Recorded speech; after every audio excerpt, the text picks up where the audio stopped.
आज Doubtnut app download करें। Doubtnut पर अपने सभी गणित, रसायन विज्ञान, भौतिक विज्ञान और जीव विज्ञान के डाउट्स का करो सफाया। बस प्रश्न की फोटो खींचो, एक ही प्रश्न को क्रॉप करो और तुरंत वीडियो सोल्यूशन पाओ। अभी डाउनलोड करें। दो हाइड्रोजन परमाणु की परिकल्पना कीजिए।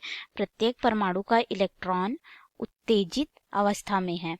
बोर परमाणु मॉडल के अनुसार क्या यह संभव है कि इलेक्ट्रॉन की ऊर्जा भिन्न हो लेकिन कक्षीय कोणीय संवेग का एक समान हो? तो आइए हम लोग इस प्रश्न का यहाँ पे क्या कर लेते हैं, उत्तर देख लेते हैं। ठीक है, कि इस प्रश्न का उत्तर क्या होगा। देखिए, हमको दो हाइड्रोजन परमाणु की परिकल्पना करने के लिए बोला गया, तो हम लोग यहाँ पे दो हाइड्रोजन परमाणु बना ले रहे हैं। हमने यहाँ पे हाइड्रोजन परमाणु ले लिया है दो, जैसा कि प्रश्न में बोला गया था। ठीक है, अब हमको यहाँ पे बोला जा रहा है कि प्रत्येक परमाणु का जो इलेक्ट्रॉन है वो उत्तेजित अवस्था है, मतलब कि वह अपनी इस कक्षा को छोड़ के अपनी ऊपर वाली कक्षा में आ गया है। ठीक है, ये बोलना चाह रहा है कि यह अपनी मूल कक्षा को छोड़ के अपनी ऊपर वाली कक्षा में आ गया है। ठीक है, दोनों नाभिक का। तो जब ये अपने ऊपर वाली कक्षा में गया तो इसने कुछ ऊर्जा प्राप्त की होगी, तभी तो वह इस निम्न कक्षा से उच्च कक्षा में गया ना। यहाँ भी इसने निम्न कक्षा से उच्च कक्षा में जाने के लिए कुछ ना कुछ ऊर्जा प्राप्त की होगी। तो उस ऊर्जा का सूत्र हमारे पास यहाँ पे होता है E बराबर ऋण 13.6 बटा n का वर्ग। ठीक है, तो यहाँ पे जो n होता है वो कक्षा की संख्याओं को दिखाता है कि ये जो इलेक्ट्रॉन है पहले इस कक्षा में था, फिर वो कौन सी कक्षा में गया।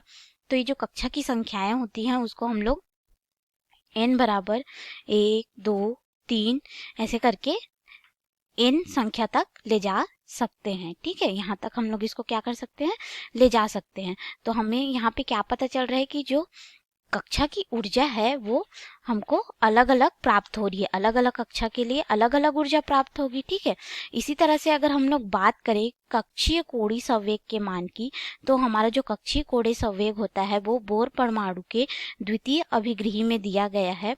बोर परमाणु में द्वितीय अभिग्रही में हमको यह बताया गया है कक्षीय कोणीय संवेग के लिए कि ये जो अभिग्रही होती है इसमें इलेक्ट्रॉन नाभिक के चारों ओर केवल उन्हीं कक्षाओं में ही परिक्रमण करता है जिनके लिए कोणीय संवेग का जो मान है। ठीक है, यहाँ पे हम लोग लिख लेते हैं कोणीय संवेग का जो मान है L बराबर h/2 पाई का पूर्ण गुणज होना चाहिए।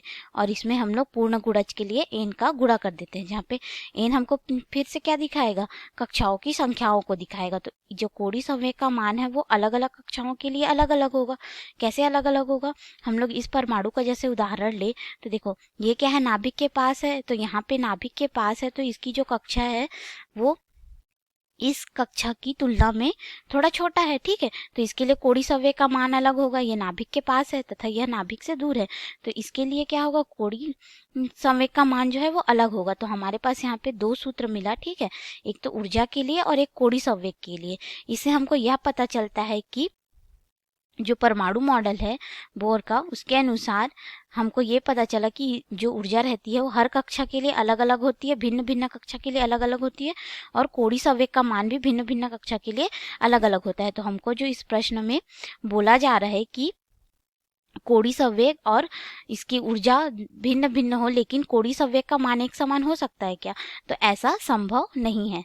तो हमारा यहाँ पे उत्तर क्या हो जाएगा, अगर हम लोग यहाँ पे उत्तर की बात करें तो ऐसा संभव नहीं है। ठीक है, ऐसा संभव नहीं है। क्यों ऐसा संभव नहीं है, क्योंकि जो कक्षा की कोणीय संवेग होती है वो हर कक्षा के लिए अलग अलग होगी, जैसा कि हम लोगों ने इस सूत्र से देखा। ठीक है, और उसकी ऊर्जा भी भिन्न भिन्न होगी, हम लोगों ने इस सूत्र से यहाँ पे प्राप्त किया। और यहाँ पे जो h है वो प्लांक नियतांक होता है। ठीक है, ये जो h है हमको क्या दिखाता है, प्लांक नियतांक को बताता है, जिसका मान यहाँ पे होता है 6 जिसका मान हम लोग के पास होता है 6.6 गुणित 10 की घात ऋण 34 जूल सेकेंड। 6 गुणित 10 की घात ऋण 34 जूल। आप लोग को समझ में आया होगा। धन्यवाद। कक्षा 6 से 12वीं से लेकर नीट, IIT, JEE वो एडवांस के लेवल तक 1 करोड़ से ज्यादा छात्रों का भरोसा। आज ही डाउनलोड करें डाउटनेट ऐप या व्हाट्सएप करें अपने सारे डाउट्स 8400 400 400 पर।